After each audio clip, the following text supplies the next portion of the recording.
Hello बच्चों, good afternoon to all of you. बच्चों, जैसे कि मैंने आप लोगों को लास्ट क्लास में बताया था कि कॉस्टिट में हम लोग लगभग 19 नंबर क्वेश्चन अगर प्रैक्टिस करेंगे तो एग्जाम के लिए हम प्रिपेयर हो पाएंगे। फिर भी मैंने शायद तुमको 21 या 22 नंबर तक करवाया था, तो उसको प्रैक्टिस करो। प्रीवियस क्लास में जो होमवर्क दिया था, जिन बच्चों ने होमवर्क नहीं दिया उसको भेजो पहले आज। सो आज का क्लास स्टार्ट करें। उसके बाद भी 5-6 प्रॉब्लम है, अभी देख रहा था 23, 24 पूरे सिंपल क्वेश्चन है, उसे प्रैक्टिस करो। 26, 7, 28 वो भी वेरी सिंपल है। तो अगर तुम लोग करना चाहते हो तो खुद ट्राई करो, अगर नहीं हुआ तो मुझे पूछना, वरना जरूरत नहीं है। 22 तक एनफ है। 19, 20 के बाद कभी क्वेश्चन आएंगे भी नहीं, और अगर आएंगे भी तुम अगर 19 तक प्रैक्टिस करते रहोगे तो उसके बाद कोई भी क्वेश्चन एग्जाम में देखोगे तुमको आ जाएगा। बस तुम्हें क्वेश्चन को ध्यान से फॉलो करना है। कैसे हमारा निकलता है raw material consume in case of adjusted cost, उसके बाद डायरेक्ट लेबर एंड अदर कोई भी एक्सपेंस अगर हुआ बाई चांस तो which are required to find out prime cost, then factory का indirect material, labor and expenses taken into account for factory overhead to find out gross work cost, and if there is any work in progress opening closing होगा then उसको consider करोगे, plus minus करके क्या निकलेगा आपका net work cost. उसके बाद cost of production के लिए आपको ऑफिस एंड एडमिनिस्ट्रेटिव ओवरहेड लेना पड़ेगा, लाइक ऑफिस का जितना भी इनडायरेक्ट मटेरियल, ऑफिस या एडमिशन का इनडायरेक्ट मटेरियल, लेबर या एक्सपेंस काउंट करोगे, then you will get cost of production, then opening stock of finished goods, closing stock of finished goods को प्लस माइनस करने से बच्चों क्या मिलेगा cost of goods sold, and finally हमारे पास रह गया selling and distribution overhead to find out total cost. Then question में बच्चा सेल्स होगा तो प्रॉफिट निकलेगा, प्रॉफिट होगा तो सेल्स निकलेगा, या कुछ परसेंटेज अगर होगा तो मैंने आपको कैलकुलेशन करना सिखाया था। So this is all about the बच्चों cost sheet, but remember बच्चों the most important part while preparing बच्चों, the most important thing while preparing बच्चों cost sheet आपको ध्यान रखना पड़ेगा। Some of the items which are not taken into account while preparing the cost sheet, उस item को consider करना, उन आइटम्स को कंसीडर नहीं करना। अगर उनको तुम लिख दोगे तो वहां पे तुम्हारा कॉस्ट शीट पूरा भूल हो जाएगा। हाँ, एंड बेसिकली बच्चों वैसे आइटम्स में अगर आएगा तो वो इनकम टैक्स आएगा, ड्रॉइंग्स आएगा, डिस्काउंट आएगा, एंड प्रॉफिट और loss on sale of asset. यही 4 आइटम्स लगभग होंगे और आइटम्स होंगे नहीं। मतलब मैं बोल रहा हूं प्रॉब्लम करते वक्त, तुम्हारे एग्जाम में आते वक्त तुमको यही 3-4 आइटम, मैंने जैसे बोला discount, drawings, income tax, profit और loss on sale of asset, यही 3-4 आइटम आपके एग्जाम में आएंगे। वैसे तो आइटम्स बहुत सारे हैं which are not used in, which are not taken into account in cost accounting, but तुम्हारे लिए 3-4 आइटम बच्चे एग्जाम में आ सकते हैं, जिसको तुमको मैं बता चुका हूं। बट उसके साथ मैंने 8-10 आइटम लिखवाए भी थे, बुक में दिखाया था, उनको तुम फॉलो करोगे थ्योरी के लिए। Clear? So this is all about your बच्चों कॉस्ट शीट। हम अब तक क्या पढ़ चुके हैं? What is cost accounting, what is cost accountancy, introduction part पढ़े, मीनिंग डेफिनेशंस पढ़े, कैरेक्टरिस्टिक्स पढ़े, अलॉन्ग विद बच्चों द कॉस्ट, कॉस्टिंग भी पढ़ चुके हैं। उसके बाद हम लोग एडवांटेजेस, डिसएडवांटेजेस पढ़े, ऑब्जेक्टिव्स ऑफ कॉस्ट अकाउंटिंग पढ़े, है नहीं? उसके बाद डिफरेंसेस बिटवीन हम लोग cost and financial accounting, plus बच्चों एलिमेंट्स ऑफ कॉस्ट पढ़े। वहां पे मैंने 2 चीज आपको नहीं पढ़ाई, स्कोप ऑफ कॉस्ट अकाउंटिंग, उसको खुद ट्राई करें, हाँ मैं नहीं तो पढ़ाऊंगा जरूर, एंड बच्चों क्लासिफिकेशन ऑफ कॉस्ट, क्या क्लासिफिकेशन ऑफ कॉस्ट, ये 2 क्वेश्चन मैं आपको बाद में बताऊंगा। आप स्कोप ऑफ कॉस्ट अकाउंटिंग भी, cost ascertainment, cost control, cost audit, ये आप खुद भी पढ़ सकते हो। क्लियर? नहीं तो मैं आपको बताऊंगा। So next move to the बच्चों, हमारा यूनिट 2 में हम चलते हैं, जहां पे हमारा टॉपिक है बच्चों मटेरियल। क्या है? मटेरियल। अगर देखा जाए बच्चों ये वन ऑफ द आपका सबसे बड़ा यूनिट होगा so far as your theory is concern. जहां तक अगर थ्योरी देखा जाए तो इसमें बहुत थ्योरी है अबाउट द मटेरियल। किसके बारे में? मटेरियल। तो उसको हम डिस्कशन करेंगे। आपको नोट्स तो ऑलरेडी दे चुका हूं, सभी स्टूडेंट्स नोट्स को फॉलो करेंगे और मैं हर एक थ्योरी बच्चों एक्सप्लेन करूंगा विद प्रॉब्लम के साथ। बट उससे पहले जो हमें प्रैक्टिकल पार्ट है, हमारा प्रॉब्लम पार्ट है, उसके रिलेटेड जितना थ्योरी चाहिए मैं ओवरऑल थ्योरी बताऊंगा। But most of the student, most of the teacher overall बता के स्टूडेंट को छोड़ देते हैं, वो लोग खुद पढ़ते हैं। बट मैं यहाँ पे आपको अभी कोई सारा बताऊंगा, बट रिलेटेड टू प्रॉब्लम के साथ बता दूंगा, एंड फिर सारा आपको जैसे मैनेजमेंट या यूनिट 1 और कॉस्ट अकाउंटिंग या कुछ भी याद करवाता हूं वैसे याद करवाऊंगा, पूरा समझा के इन डिटेल में। बट वहां तक पहुंचने से पहले हम अभी कुछ सीख सकते हैं जो हमें बहुत जरूरी है, उसमें भी ओवरऑल सब कुछ बताऊंगा। तो पहले बात अगर आप देखें बच्चों, मटेरियल क्या है ये चैप्टर हमारा, तो इसमें बहुत कुछ सीखने को मिलेगा बच्चों। फ्रॉम दी आपका जैसे स्टार्टिंग पार्ट से, जैसे हम मटेरियल किसे बोलते हैं, what do you mean by material, हाँ, क्लासिफिकेशन ऑफ मटेरियल, मटेरियल कितने प्रकार के होते हैं, समझ में आया। उसके बाद बच्चों अगर बोला जाए तो आपका मटेरियल कंट्रोल क्या है, क्या बोला, हमें एक्चुअली पढ़ना क्या है, the objectives of cost accounting क्या है बच्चों, कॉस्ट असर्टेनमेंट एंड बच्चों कॉस्ट कंट्रोल। हमेशा याद रखना इसी चीज को, तो हमें पढ़ने में और मुझे पढ़ाने में आप लोगों को इजी होगा, क्योंकि आप लोग इस चीज को याद रखोगे। The objective of cost accounting बच्चों इज द कॉस्ट असर्टेनमेंट है, और एक क्या है, कॉस्ट कंट्रोल है। सो फार एज बच्चों कॉस्ट असर्टेनमेंट इज कंसर्न हम लगभग पढ़ चुके हैं, कहां पे, कॉस्ट शीट में। अब नाउ द पार्ट है बच्चों cost control. So in order to control the cost बच्चों, अगर देखा जाए तो हम पहले कॉस्ट को क्लासिफाई करते हैं, समझ में आया। कॉस्ट असर्टेनमेंट के बाद सेकंड होता है बच्चों classification of cost, then control of cost होता है। बट ओवरऑल बच्चों the objective of cost accounting है ये 1, ये हुआ 2, एग्जाम में आएगा dash and dash, the cost ascertainment and cost बच्चों कंट्रोल। सो बच्चों अगर हम कॉस्ट कंट्रोल की बात करें, उसमें आता है cost is classified into 3 categories बच्चों। पहले हुआ मटेरियल, लेबर एंड बच्चों एक्सपेंसेस। सो अगर हमने देखा कॉस्ट को क्लासिफाई करते हुए सबसे पहले हमारा क्या आ रहा है, मटेरियल। तो अगर मटेरियल हमारे पास आ रहा है तो बच्चों हमें पहले कॉस्ट कंट्रोल में किसको पढ़ना है, मटेरियल।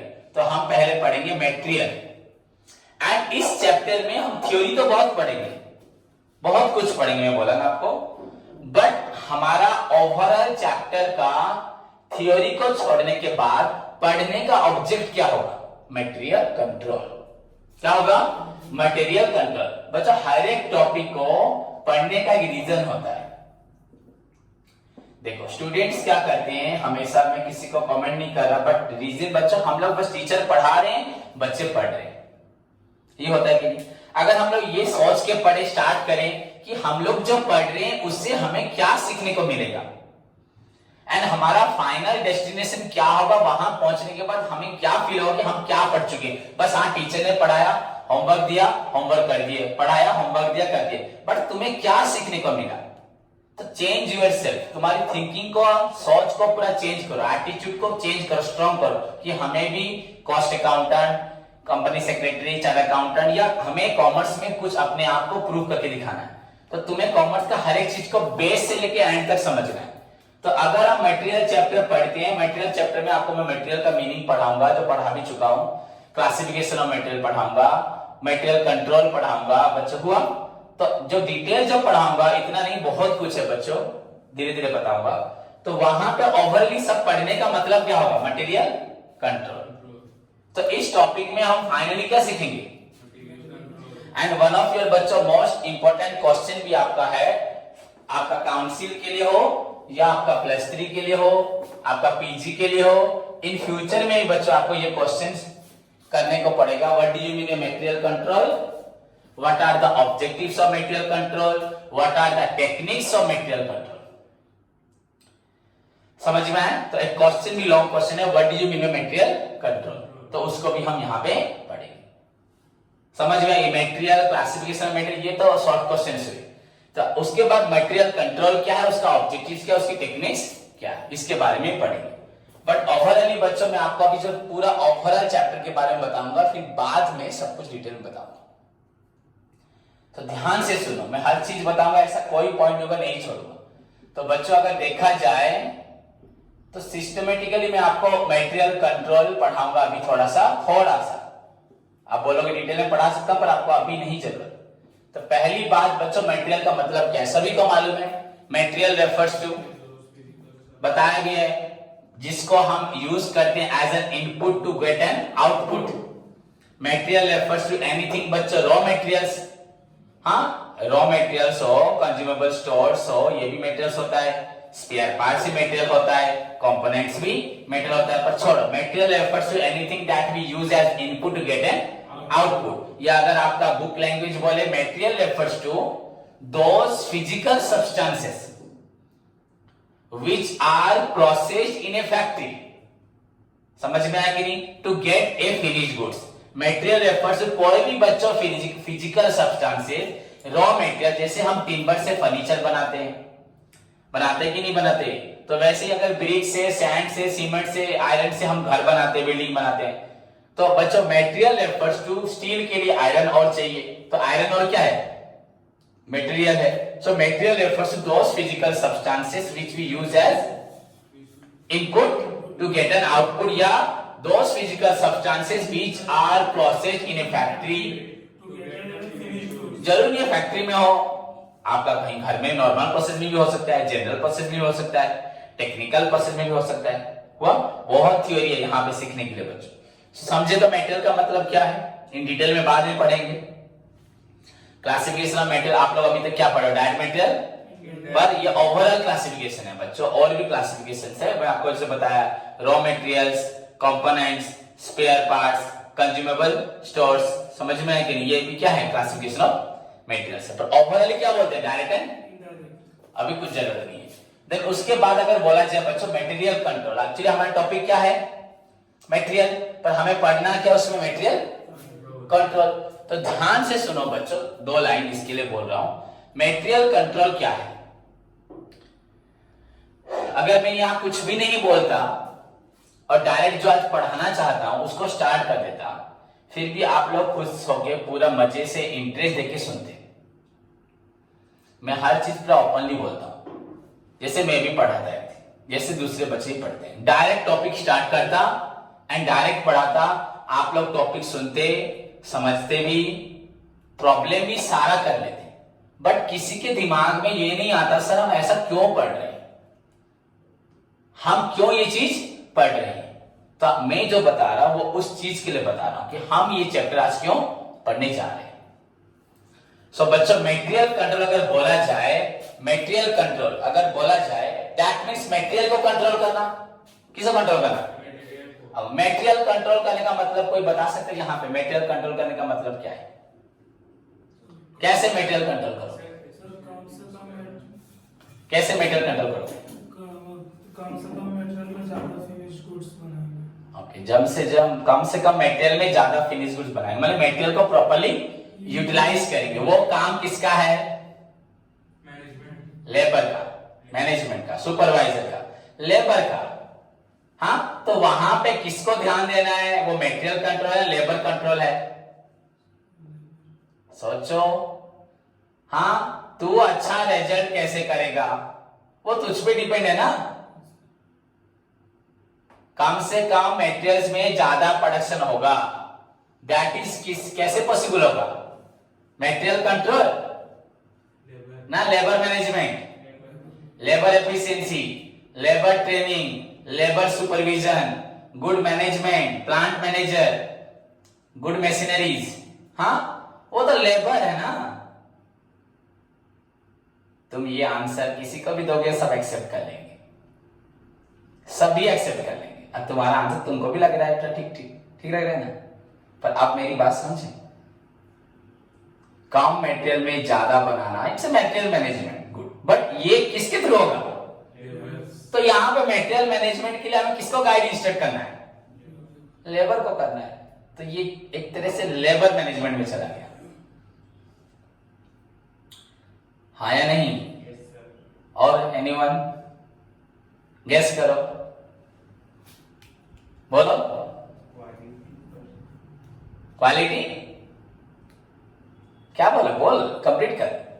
क्वालिटी मतलब क्वालिटी गुड्स, क्वालिटी गुड्स बनाना हो, किस पे डिपेंड करता है? गुड्स लेना, मतलब मटेरियल्स आ रहे हो, क्वालिटी मतलब अच्छा मटेरियल लाना, गुड पार्ट। मैंने क्वालिटी मटेरियल मैंने अच्छा क्वालिटी का मटेरियल खरीदना, अच्छा क्वालिटी का मटेरियल खरीदना है, ये गुड पार्ट है। मटेरियल खरीदना ना, नहीं तो क्या बोला वो, मतलब क्या बोलूंगा मैं, बोल तो राइट मटेरियल्स खरीदना, क्या बोला, क्वालिटी क्या बोलूंगा, राइट मटेरियल, क्या राइट मटेरियल्स खरीदना। अगर राइट चीज लोगे तो राइट सामान बनेगा। मैं राइट पढ़ाऊंगा तो आप राइट पढ़ोगे, मैं रॉन्ग पढ़ाऊंगा तो राइट नहीं पढ़ पाओगे ना, होगा क्या, नहीं होगा ना। तो राइट मटेरियल्स परचेस करना, क्या करना, तो यही बोल रहे हैं ना, तो आप कुछ बोल रहे हैं, खरीदना, राइट। तो ये गुड पॉइंट हुआ। और Sir, right purchase of material as per specification of labor. As per specification of labour, ऐसा तो अगर आप सोचोगे लेबर के हिसाब से मटेरियल, जैसे फैजान खाएगा चिकन तो चिकन खरीदूंगा, फैजान का भैया अगर खाएगा मटन तो उसके लिए मटन खरीदूंगा, ऐसा होता है क्या। अगर वर्कर्स हमारे ठीक नहीं है तो वर्कर्स को हम लोग ट्रेन करेंगे, और अगर ट्रेन नहीं कर पा रहे तो सोचेंगे हाँ हमारे तो वर्कर ही कर रहे हैं तो वैसे उन्हीं के हिसाब से मटेरियल खरीदो। दैट मींस वहां पे तुम्हें कंट्रोल पार्ट आएगा ही कहां से।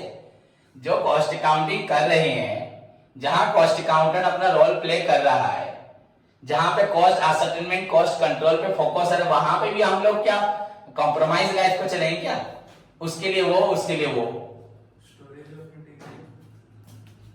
नेक्स्ट पे गुड पॉइंट बोला, क्या स्टोरेज ऑफ मटेरियल, क्या बोला, ओके ये परचेज हुआ। सेकंड क्या बोला, ये स्टोरेज। मैं इसको स्टोरी लिखूं, होगा ना स्टोरी कि नहीं होगा, ओके। उसके बाद आ रहे लाइन पे, आ रहे सब बोलो, purchase of materials, storing of materials, okay use of materials. Use कौन करेगा, यूज कौन करेगा, लेबर। तो वह लेबर पे चला गया ना, कहां चला गया। लास्ट पॉइंट मैं बताया था, इशूइंग ऑफ मटेरियल, क्या इशूइंग। बच्चों पूरा टॉपिक समझ जाओगे, but in detail I will discuss one after one chapter में डिस्कस करूंगा, तब आप लोग को समझ में आएगा। बट सभी लाइन पे आ रहे हो, देखो बच्चों क्या मैंने बोला यहाँ पे, ध्यान से देखो सभी स्टूडेंट। रितेश बोला परचेज, हाँ उसकी कॉलेज से सुना है थोड़ा बहुत ना क्या, हाँ। उसके बाद ये बोला स्टोरिंग, अब मैंने ये बता देता हूं क्या इशूइंग। सिंपल सी बात है बच्चों, अगर हम अच्छा मटेरियल्स अच्छे दाम में अच्छे टाइम पे नहीं खरीदेंगे, अगर मटेरियल खरीदना ही गलत होगा, अगर हम परचेज ही गलत करेंगे तो सभी गलत हो जाएगा, हाँ या नहीं। आप जैसे इन करोगे वैसे ही आउट होगा ना। अगर इन ही बच्चों गलत होगा तो पढ़ाऊंगा ही गलत, सुनोगे गलत तो निकालोगे भी क्या, निकालोगे गलत ही निकालोगे। तो जैसा इन होगा वैसे आउट होगा ना।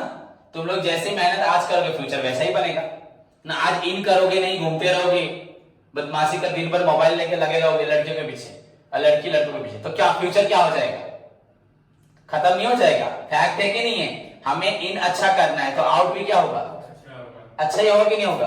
तो पहली बात इन करने के लिए क्या चाहिए, परचेज।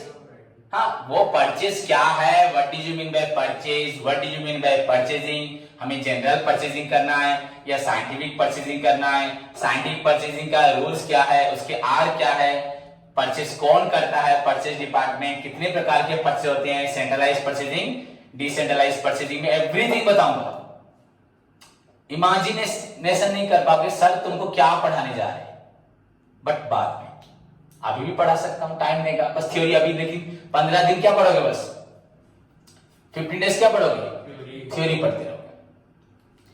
परचेज क्या है, परचेजिंग क्या है, परचेजिंग कैसे होता है, general purchase, scientific purchasing. Scientific purchasing में कुछ रूल्स होते हैं, राइट और आर होते हैं, right quality, right price, right quantity, right time, right source, right place, सब कुछ पढ़ेंगे, पर अभी मत सोचो।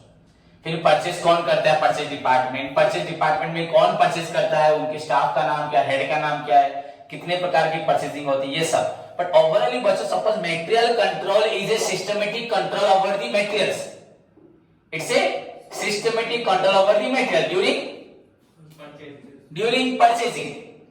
परचेजिंग करते वक्त कंट्रोल करना है, राइट क्वालिटी खरीदना है, राइट क्वांटिटी खरीदना है, राइट प्राइस में भी खरीदना है, हाँ या नहीं ना। ज्यादा खरीद लेंगे, ज्यादा प्राइस में खरीद लेंगे, होगा अच्छा दे रहा है मतलब ज्यादा पैसे में खरीदेंगे। पापा ने दिया कपड़े लाने को 10,000 रुपए दिया सबका लाने, तो अपने लिए एक पैंट लेके आ गए 10,000 का, हो गया, और बाकी सब क्या करेंगे? अच्छा लाया पर सबको हुआ क्या? नहीं हुआ ना। So material control is a systematic control over the materials. अरे कंट्रोल ओवर दी परचेज होगा वो अलग, material control is a systematic control over the material during the process called purchasing. उसके बाद ओके ठीक है, अच्छा परचेज हम लोगों ने कर लिया, पूरा अच्छा परचेज किया, अच्छे टाइम पे, अच्छा क्वांटिटी में, पर ठीक से नहीं रखा, क्या फायदा? स्टोर ठीक से नहीं करोगे, सामान खरीद के लाओगे, मैं नोट्स लिखवाऊंगा, ये नोट्स लेते हुए रास्ते में पानी में भिगो के ले जाएगा, ड्रेन में गिर देगा, गाड़ी के आगे रहेगा, बारिश से भिगा देगा, वो नोट्स खराब हो जाएगा। तो मीनिंग है, तो स्टोरिंग भी तो करना है, कितना मटेरियल स्टोर करेंगे, कितना मैक्सिमम करेंगे, कितना मिनिमम करेंगे, कहां मटेरियल स्टोर करेंगे, उसके लिए जाओ सब सिस्टम है। तो स्टोरिंग पढ़ेंगे, स्टोरिंग कौन करता है, स्टोर्स क्या है, स्टोर्स किसे बोलते हैं, टाइप्स ऑफ स्टोरिंग क्या है, स्टोरिंग का एडवांटेजेस क्या है, स्टोरिंग का डिसएडवांटेज क्या है, स्टोर करता कौन है, पूरा स्टोर के बारे में पढ़ेंगे। देखो पूरा, जिसे हम आज तक कभी नहीं सोच रहे, जानते हो सभी, but you do not allow yourself to explain a particular thing. तुम अपने आप को या तुम्हारी सराउंडिंग जहां भी, तुम एक चीज को पूरा व्याख्या नहीं कर पाते, that's your limitation. I am just discussing about बच्चों मटेरियल, बट मैंने बोला actually the object of material topic is to control the material, and if the question is about the control of only material, हमें कितना कुछ पढ़ना है सुनो। तो मटेरियल तो वो इंट्रोडक्शन पार्ट ऑफ मटेरियल छोड़ दो, समझे कि नहीं, पूरा परचेजिंग के सिस्टमेटिक होगा, फिर परचेजिंग होने से भी होगा नहीं।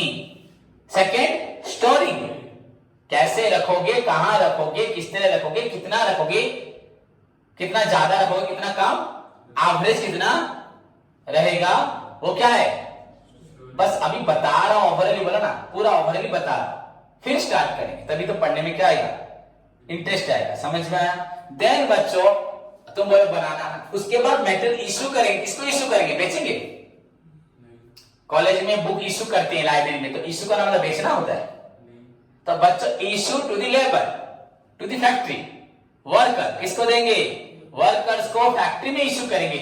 Once material purchasing then storing, and जब फैक्ट्री से, आपका प्रोडक्शन सेंटर से, मैन्युफैक्चरिंग सेंटर से सुपरवाइजर या प्रोडक्शन मैनेजर जो ऑर्डर करेगा कि मटेरियल भेजो, तो मैं उनको क्या करूं, मटेरियल भेजूंगा। तो मटेरियल भेजना भी एक सिस्टमेटिक है कि नहीं, अगर भेजते वक्त भी गलती होगा तो ही प्रॉब्लम। तो वंस मटेरियल फैक्ट्री पहुंच गया, नाउ क्या स्टार्ट होगा, लेबर कंट्रोल, क्या होगा, कॉस्ट कितने प्रकार में है, material then labour then expensive. अभी हम क्या पढ़ रहे हैं, वंस मटेरियल उनके पास पहुंच गया, उसके बाद कैसे अच्छा प्रोडक्शन होगा, कम मटेरियल में ज्यादा प्रोडक्शन होगा, कम वेस्टेजेस होगा, ज्यादा क्वालिटी होगा, ज्यादा प्रॉफिट होगा, वो सब कौन करेगा, लेबर, लेबर मैनेजमेंट, वर्कर्स के साथ जो supervisor, plant manager, production manager, वो लोग करेंगे ना।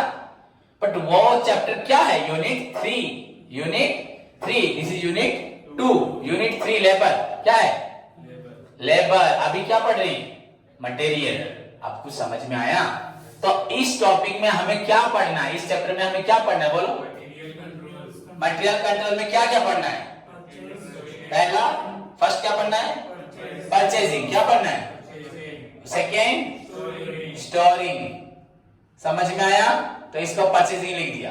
थर्ड हुआ इशूइंग, समझ में आया कि नहीं, माने हैंडलिंग करना, ट्रांसफरिंग करना, मुझसे आशीष को, आशीष फैक्ट्री मैनेजर, उसको दे देना, वो अपना प्रोडक्शन करेगा। So material control is a systematic control over the materials during the procedures called purchasing, storing and issuing. कुछ समझ में आया, बोलो ना सर, और कुछ हो सकता है, हो सकता है और कुछ हो सकता है।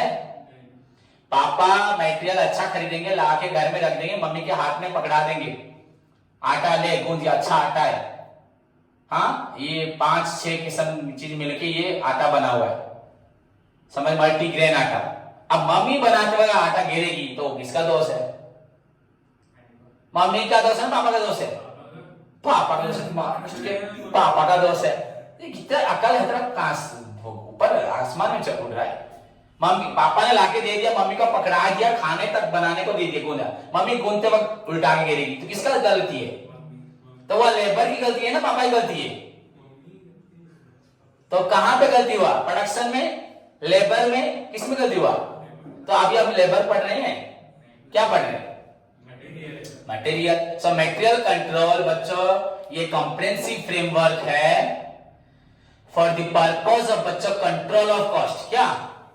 Control of cost and accounting भी चलेगा, अकाउंटिंग भी सीखेंगे एंड कंट्रोल ऑफ कॉस्ट होगा, which is done through, which is a systematic procedure which is gone through बच्चों, done through the purchasing, storing and issuing. बच्चों इशूइंग होने के बाद मटेरियल चैप्टर खत्म हो गया। और कुछ है क्या? बोलो, कुछ है? परचेज करने perfect, purchase a big chapter, बस परचेज सिखा दूंगा, जाओ तुम लोग सब्जी ला सकते हो बता के? हाँ हम तो लाते हैं, हम तो लाते हैं। ऐसे बोलने से होता है? कंपनी में तुम मैनेजर बने तो डायरेक्ट परचेज करने भेज देंगे? सोचो परचेजिंग कितनी बड़ी बात है, रिसर्च वर्क होगा। किस दिल्ली, मुंबई, कोलकाता, इंडिया में हो या फ्रांस हो, रसिया हो, जर्मन हो, चाइना हो, दार्जिलिंग हो, दुबई हो, कहीं पे बच्चों इंडिया में हो या कहां पे प्रॉपर मटेरियल मिलता है, कहां का क्वालिटी क्या है, कहां का प्राइस क्या है, कहां का ट्रांसपोर्टेशन कॉस्ट क्या है, कहां का टैक्स सिस्टम क्या है, कहां से गवर्नमेंट में लाने से रेगुलेशन सारे कम होंगे, सब कुछ को ध्यान करके हमें मटेरियल खरीदना है ना, खाली जाके तुरंत खरीद के ले आना है। ठीक है, घर के लिए सब्जी लेके आ रहे हो, इतना मटेरियल लेके आओगे, इतना लाओगे, समझ में आया कि नहीं आया? तो परचेजिंग एक छोटी चीज है, वेरी बहुत बच्चों वाइड, जितना तुम लोग सोच भी नहीं सकते। दैट्स व्हाई तो बोलो मैं ओवरली बता रहा हूं। बट मैं क्या करता, स्टार्ट कर देता परचेजिंग पढ़ाना, बट एक कॉन्सेप्चुअल वर्क क्लियर करो। हम क्या पढ़ेंगे, तुम मुझे बताओगे सर हम ये पढ़ेंगे, उसके बाद ये, उसके बाद ये पढ़ेंगे। इसमें भी थ्योरी बहुत है, देन प्रॉब्लम है, इसमें भी थ्योरी है, प्रॉब्लम है, इसमें भी थ्योरी है, प्रॉब्लम। समझ में आया कि तीनों कॉन्सेप्ट में क्या होगा? Material, only material control, not the labour control, not the expense control, not the cost control. हम पढ़ क्या रहे हैं? Cost control. क्या पढ़ रहे हैं? कॉस्ट कंट्रोल का पहला पार्ट क्या है?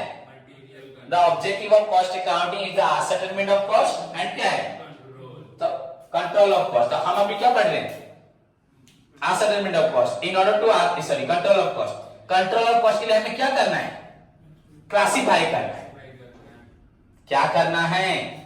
किसको क्लासिफाई करना है? कॉस्ट को। कॉस्ट कितने प्रकार में क्लासिफाई होता है?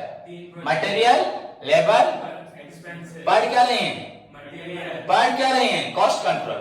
कॉस्ट कंट्रोल में कॉस्ट कितना हुआ? Material, labour, expensive. So cost control is equal to material control, labour control, expensive control. जब मटेरियल कंट्रोल हो जाएगा, लेबर कंट्रोल हो जाएगा, एक्सपेंसेस कंट्रोल हो जाएगा, तीनों मिला के क्या हो जाएगा? Cost control, which is the subject matter of the secondary objective of cost accounting. The prime objective cost ascertainment, the secondary objective the cost control can be possible only when we classify the cost among the material, labor and expenses. And once we have the complete control over the materials, labor, expenses, our objective of cost accounting, हमारा book खत्म, क्या हो जाएगा? हमारा so far as your CHSE syllabus is concerned, बच्चों council syllabus is concerned, खत्म हो जाएगा। जितना हमें पढ़ना, और भी बहुत कुछ है कंट्रोल में, बहुत कुछ है कॉस्ट अकाउंटिंग में, ऐसा नहीं है कि खत्म, बट अभी तुम्हारा फिलहाल खत्म हो जाएगा। सो वही जो मटेरियल कंट्रोल है बच्चों, material control again require details of the materials, introduction of the materials, आपका मटेरियल्स क्या है, टाइप्स क्या, ये सब चाहिए। But once you come to the material control you will see, हम तो इंट्रोडक्शन पार्ट का मटेरियल जानने के लिए पढ़ रहे थे, कॉस्ट शीट तो जाने से पहले कॉस्ट अकाउंटिंग पढ़ रहे थे, है नहीं? पर मटेरियल कंट्रोल के लिए हमें फिर से और तीन चीजों पे ध्यान देना है, that which are known as purchasing, storing and issuing. तो ये पहला, ये सेकंड, ये थर्ड, तीनों को मिला के मटेरियल कंट्रोल। तो पहला part of your cost control complete हो जाएगा। Then unit 3 labour, unit 4 expenses. Overall समझ में आया? तो पहले हम क्या पढ़ेंगे, देन उसके बाद इसमें एनी डाउट रहा? हाँ कि नहीं समझ में आया? What do you mean by purchasing बच्चों? हु कैन से परचेजिंग का मतलब? अब परचेजिंग टॉपिक आप पढ़ाऊंगा, परचेजिंग बिग थ्योरी है, बहुत सारा थ्योरी है, मैं बोल दिया अभी। परचेज क्या है, परचेजिंग क्या है, परचेजिंग कैसे होता है, जनरल ना साइंटिफिक परचेजिंग कैसे होता है, फिर परचेजिंग करता कौन है, परचेज डिपार्टमेंट, कितने प्रकार की परचेजिंग होती है, हर एक परचेजिंग का मेरिट्स क्या है, डिमेरिट्स क्या है, उसका मेरिट्स डिमेरिट्स क्या है, हाँ परचेजिंग प्रोसीडियर्स क्या है, सब क्या पढ़ोगे परचेजिंग। फिर परचेजिंग में उसमें प्रॉब्लम पड़ेगी, देन स्टोरिंग में भी पढ़ेंगे, वैसे किसी में पढ़ेंगे। तो बिग है ना छोटा है? हाँ अगर मैं बिना पढ़ाए बिना बोले बस तुमको थोड़ा बहुत प्रॉब्लम करवा दूं, बच्चों नोट्स लो, बुक एग्जाम में आता है ढूंढते रहोगे, पढ़ते रहोगे। मेरी बात समझे कि नहीं समझे? बट बच्चों अब मैं तुमको और एक चीज सुनाने जा रहा हूं कि बच्चों हम लोग यहां स्टार्ट करेंगे ना, वो 1 ये 2 ये 3, पर मैं तुमको स्टार्ट यहां से करवाऊंगा। कहां से करवाऊंगा? इस विंग से।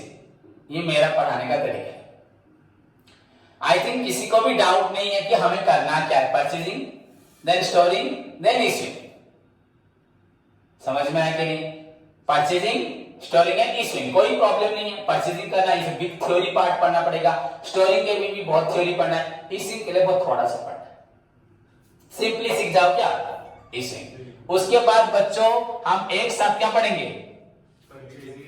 प्रॉब्लम है। मैं प्रॉब्लम पार्ट में जा रहा हूं ना, थ्योरी पार्ट में जा रहा हूं।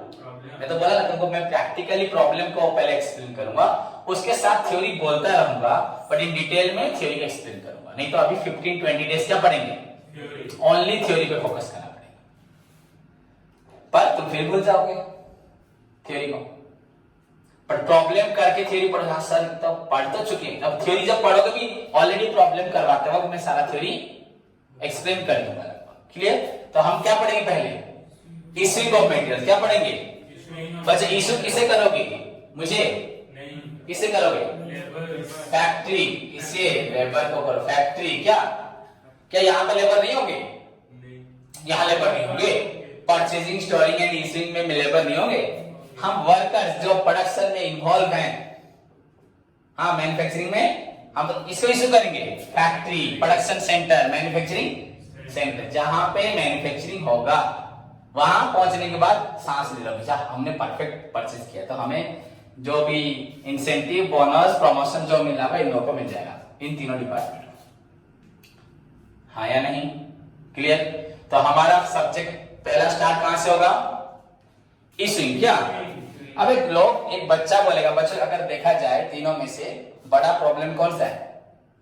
इश्यूइंग। इसलिए बोलो इश्यूइंग। पर कोई भी नहीं सोचेगा कि सर इश्यूइंग बड़ा होगा। सर इश्यूइंग क्या है? फैजान बोलेगा सर मेरे पास तो बुक पड़ा, आप ले लीजिए, इश्यू हो गया। सर आप निकाल के दे दीजिए, इश्यू हो गया। हाँ या नहीं? इश्यूइंग डिफिकल्ट है? किसी को बोलो, कैन एनीवन से सर कैसे इश्यूइंग डिफिकल्ट हो जाए? हाँ, लेके धीरे धीरे चल के जाना। जैसे छोटे बच्चे जब थे, मम्मी बोलती थी गेस्ट को, पापा को पानी दो, पानी पूरा भर देते हम लोग, ऐसे चलते थे। किसने ऑब्जर्व किया है कि नहीं हुआ? मेरे साथ तो हुआ ऐसा, तुम्हारे साथ हुआ है कि नहीं हुआ? हम लोग ज्यादा पानी भर लेते थे, पर मम्मी गिरना नहीं तो बोल दी, जो गिरना नहीं तो हम लोग क्या करते थे? धीरे धीरे चलते थे। नेचुरल है हम लोग, तो नेचुरली जीना है ना। तो बच्चों को वही क्या, इश्यूइंग वही है, इश्यूइंग कंट्रोल वही है आशीष वही है। हाँ ऐसे धीरे धीरे चलेंगे हो जाएगा नहीं। तो यहां पे और भी बहुत कुछ हमें जानना है बच्चों। यहां पे मैनेजमेंट बहुत कुछ जुड़ा हुआ है। कॉस्ट अकाउंटिंग हो, मैनेजमेंट हो, जो भी हो बच्चों, हमें सिर्फ एक ऑब्जेक्टिव नहीं करना है, ऑर्गेनाइजेशन को, फैक्ट्री को, कंपनी को बच्चों प्रोटेक्ट भी करना है, आगे भी बढ़ाना है, गाइड्स भी करना है फॉर फ्यूचर प्रोडक्शन पॉलिसी, सब कुछ करना है। समझ में आया कि नहीं? जो अकाउंट्स वर्क होते हैं बच्चों, वही तो हमारी लाइफ का सब कुछ बताते हैं। समझे? गलती और सही बताना इससे बड़ी बात। गलती को बता दे, डॉक्टर ने क्या किया, बस बता दिया डीजी से ये खाओ, अब तू नहीं खाओगे तो प्रॉब्लम ना, उसने क्या किया बस बोल के दे दिया, टीचर ने बस पढ़ा दिया। पेरेंट्स में हम तो 23 घंटा बच्चों को मैनेज करते हैं, टीचर हमारे क्या सिखा दिया, ऐसी सोच रहोगे तो कभी आगे बढ़ोगे नहीं। कल तुम्हारा बच्चा अगर डॉक्टर इंजीनियर कुछ भी बनता है, उसमें सबसे बड़ा रोल टीचर का ही है ना, पेरेंट्स का बस है कि नहीं? हाँ, तुमने पैदा किया, खाना पीना सब खिलाया, पढ़ाने के लिए भेजा, पर टीचर का रोल है कि उसके अंदर जो ब्रेन घुसाया, है कि नहीं? बट अगर हम प्रैक्टिकली सोचेंगे तो definitely we give importance to the teacher. और अगर इमोशनली सेंटी होकर सोचेंगे कि हाँ ना हमने ही सब किया, क्या किया हमने सब, ये गलत है कि नहीं है ना? सही है, गलत। ऐसी सोच रहोगे तो क्या होगा? जो ऐसी सोच रहेगा वो टीचर पे भी दोष दे देगा। अगर बच्चा टॉपर हो गया तो टीचर, आप फेल हो गया तो फिर टीचर, समझे नहीं? तो बच्चे यहां पे जो टॉपिक है हमारा ये है प्राइसिंग ऑफ मटेरियल इश्यू। तुम जो सोच रहे हो सर कैसे क्या देगा, मैं आपको ये बात सिखाऊंगा। क्या बोला? Pricing of material issue. Pricing of material issue बच्चों क्या होता है कंपनी में, सपोज ये स्टोर हाउस है, क्या है? स्टोर हाउस है, तो स्टोर हाउस में मटेरियल रहेगा। कंपनी क्या देखो, कंपनी में अगर सब एक मटेरियल खरीदा जा रहा है आयरन, और तो रेगुलर आता होगा, प्रोडक्शन भी रेगुलर चलता होगा। मटेरियल कंट्रोल करने से हमारा continuous flow of production maintain होगा नहीं।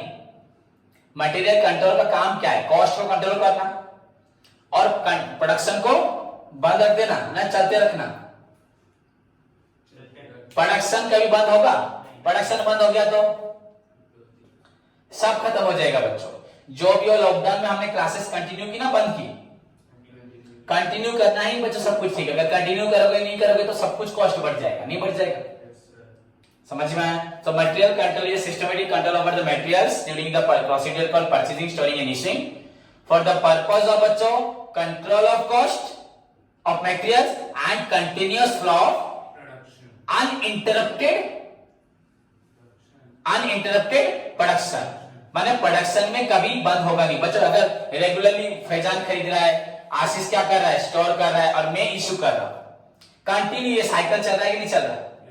तो अगर हम तीनों perfectly continuously work with control के साथ, विथ कंट्रोल, बस खाली परचेस कैसे होगा, स्टोरिंग कैसे होगा, इशूइंग कैसे होगा, अगर हम तीनों अच्छे से काम करेंगे तो प्रोडक्शन खराब हो अच्छा हो अच्छा ही होगा डेफिनेटली। बट हमारा काम अगर ठीक हो गया तो हमारा जो रेस्पॉन्सिबिलिटी था वो खत्म हो गया ना। हम एनकरेज भी करेंगे वर्कर्स को कि हम लोग तो अच्छे से किया, आप लोग अच्छे से करो, क्योंकि उनकी गलती से भी हर्जाना किसे मिलेगा? लॉस तो हमारा भी होगा। फैक्ट्री नहीं चलेगी तो लॉस किसका होगा? सबका होगा ना, बस उनका होगा। मार उसको पड़ेगी पर पेट पे लात सबको पड़ेगी ना। बोलो, जितने लोग बाहर जॉब कर रहे थे लॉकडाउन में क्या हुआ? जितनी कंपनी को बोला गया, आधे कंपनी से क्या 90-80% कंपनी तो पैसा नहीं दे पाई पहले 1 महीना 2 महीने। सारे लोग जॉब छोड़ के आए कि नहीं आए? क्योंकि प्राइवेट कंपनी थी, वो कहां से पैसा देगी? काम नहीं हुआ तो पैसा कहां से दे पाएगी? समझे कि नहीं समझे? सो यहां पे है बच्चों, अगर सपोज मटेरियल हम डेली खरीदते हैं, सपोज हमने एक मटेरियल खरीदा आज, कल और एक मटेरियल खरीदा, या 15 दिन पहले खरीदा था, फिर उससे 5 दिन पहले और एक खरीदा था, ये हुआ सपोज 2 महीना पहले खरीदा, ये 1 मंथ पहले खरीदा, ये 15 डेज पहले खरीदा, ये आज खरीदा। स्टोरिंग करके सब रखा है कि नहीं रखा? या अलग अलग रखा है? सब ऐसे रखा है A B C, पर मटेरियल एक है ना, अलग अलग एक ही चीज है। बट ये 52 मंथ्स पहले, ये 1 मंथ पहले, ये 15 डेज पहले, ये आज कल खरीदा था। क्या बच्चों जरूरी है सबको खरीदते वक्त मटेरियल कॉस्ट एक ही हुआ होगा? हाँ, एक तो मटेरियल प्राइस भी चेंज होता है, मे भी आते वक्त तुम्हारे ट्रांसपोर्टेशन में कहीं कोई प्रॉब्लम हुआ है, कुछ मटेरियल्स गिर गया है, एक्सीडेंट हो गया है, ब्रेकडाउन हो गया है, तो हर बार अगर सपोज यहां मटेरियल खरीदे 2 रुपए में, यहां हो सकता है 2 रुपए 15 पैसे। हाँ या नहीं? ना एग्जैक्ट 2 रुपये शरबत पड़ा हुआ है। ये क्या तुम अपने बाजार से आलू 2 किलो लेकर अपने घर तक आ रहे हो? अगर उसमें भी देखो ना, उसमें भी बच्चों देखना, हर बार गाड़ी लेके जाते हो स्कूटी का पूरा उसी रास्ते से आते हो, कभी इधर उधर भी होते हो। तो 2 किलोमीटर तो लिखा है, पर 2 किलोमीटर 100 मीटर भी हो सकता है अगर गाड़ी को इधर उधर घुमाओगे, होगा नहीं? क्या एग्जैक्ट वे एग्जैक्ट तुम उसी लाइन पे आते हो? नहीं आते। पर तुम सोचते क्या हो, वही 2 रुपए खर्च हुए, पर ऐसा एग्जैक्ट होता? हमें क्या निकालना है कॉस्ट अकाउंटिंग में? The objective of cost accounting is the exact ascertainment of cost ना, ट्रू असेटलमेंट ऑफ कॉस्ट ना, गलत निकालना। तो गलत निकालेंगे तो फाइनेंशियल अकाउंटिंग क्या करेंगे? सब तो गलत, तो अकाउंटिंग करेंगे ही क्यों? कोरोना हुआ है कि क्या हुआ है, अगर गलत निकालूंगा तो गलत होगा ही होगा। तो जहां निकालना ही गलत होगा वहां सब कुछ ही गलत होगा, नहीं होगा? सब बच्चों यहाँ पे मेटेरियल 3-4 प्रकार हुए ना। अभी तक हम टॉपिक स्टार्ट किए क्या, बस बता रहा हूं। तो यहाँ पे अब एक 2 रुपीज वाला, 2 रुपीज 15 पैसे वाला, कोई फिर ऊपर 2 रुपीज 10 पैसे वाला, या 2 रुपीज 20, ऐसा होगा? हो सकता है कि नहीं हो सकता? 1.95 भी हो सकता है, जरूरी नहीं है। कम हो गया इस बार, कुछ पूरा एफिशिएंटली हमारा ड्राइवर क्या लेके आया, कुछ खर्चा बिल्कुल हुआ ही नहीं, मांगा भी नहीं सर, खाने को भी नहीं मांगा, ज्यादा एक्स्ट्रा पैसा मांगा नहीं, तो कम खर्च हुआ। सो नाउ हमारे पास 4 मटेरियल्स हैं, है कि नहीं है? अब हमें क्या करना है, यहाँ पे फैक्ट्री को भेजना है। किसको भेजना है? फैक्ट्री को भेजना है। तो अब हम कौन सा मेटेरियल यहां भेजे? ये वाला भेजे, ये वाला भेजे, ये वाला भेजे, ये वाला भेजे, ये वाला एवरेज में भेजे। क्या करें हमें मालूम है? मालूम है क्या? खाली गेस करके बोलो क्या? हाँ, तो हम pricing of metal issue, that mean the point is glass को ऐसे पकड़ के नहीं जाना है, समझे कि नहीं? कौन से ग्लास तो लेके जाना है, कौन से पानी कहां से लेना है, मटके से लेके जाना है, फ्रीज से लेके जाना है, एक्वागार्ड से लेके जाना है, डायरेक्ट टैप से लेके जाना है। तो ये है बात, क्या है? ये है पॉइंट, हमें पानी कहां से लेके जाना है। तो हम कहां से लेके जाएंगे मटेरियल्स? तो that is known as methods of material issue, methods of pricing of material. कौन से प्राइस के मटेरियल को हम पहले इशू करेंगे, किसको बाद में इशू करेंगे, या सबको मिला के इशू करेंगे? मिला के इशू करेंगे, लग रहा है? ऐसा नहीं हो सकता, खराब भी हो सकता है, हाँ नहीं? तो बहुत कुछ जानना है हमें किसमें? Pricing of material issue. So this is your first topic, and so far as your purchasing and storing is concerned, this one as compared to previous first 2 points ये easy होगा, but it's a big topic as compared to first 2, ये बड़ा है, problem इसमें ज्यादा है, but सब overall तीनों ही सेम है, सोचो, बट ये बिग प्रॉब्लम है, इसमें ज्यादा प्रॉब्लम सीखना है। तो ऐसे मैं इसको स्टार्ट कर रहा हूं। So the topic name is pricing of material issue, then हम पढ़ेंगे उसके बाद purchasing, then storage, and overall हम क्या सीख जाएंगे? Material control. Clear? So this is all about the fundamental class of your बच्चों मटेरियल चैप्टर का, एंड पढ़ते पढ़ते हम सब सीख जाएंगे, एंड इन फाइनली आफ्टर जब प्रॉब्लम खत्म होगा, कल थ्योरी विद प्रॉब्लम स्टार्ट होगा। कल थ्योरी बस 5 से 7 मिनट, उसके बाद क्या शुरू होगा? क्लियर? तो होप सभी बच्चों को समझ में आया, किसी को डाउट नहीं होगा। घर पे जाओ, कॉस्ट शीट का बच्चों 11-12 होमवर्क कल के लिए, उसके बाद मैट्रिक्स एग्जाम होगा फ्राइडे को।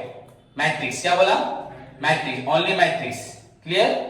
मैट्रिक्स एग्जाम होगा फ्राइडे को, इसलिए मैट्रिक्स का एक्सरसाइज 1 आज कंप्लीट करो, एक्सरसाइज 1 कंप्लीट। उसके बाद स्ट्रैटेजिक्स चलेगा, मीन, मीडियन, मोड ऐसे चलेगा। क्लियर? मैट्रिक्स का आज एक्सरसाइज 1 पूरा कंप्लीट करके भेजोगे, और इसका 11-12। क्लियर? देन कॉस्ट मैनेजमेंट में what is management, what are the differences between बच्चों मैनेजमेंट एंड एडमिनिस्ट्रेशन, इसको पढ़ के ओके। तो अपना ख्याल रखो, take care, God bless you all.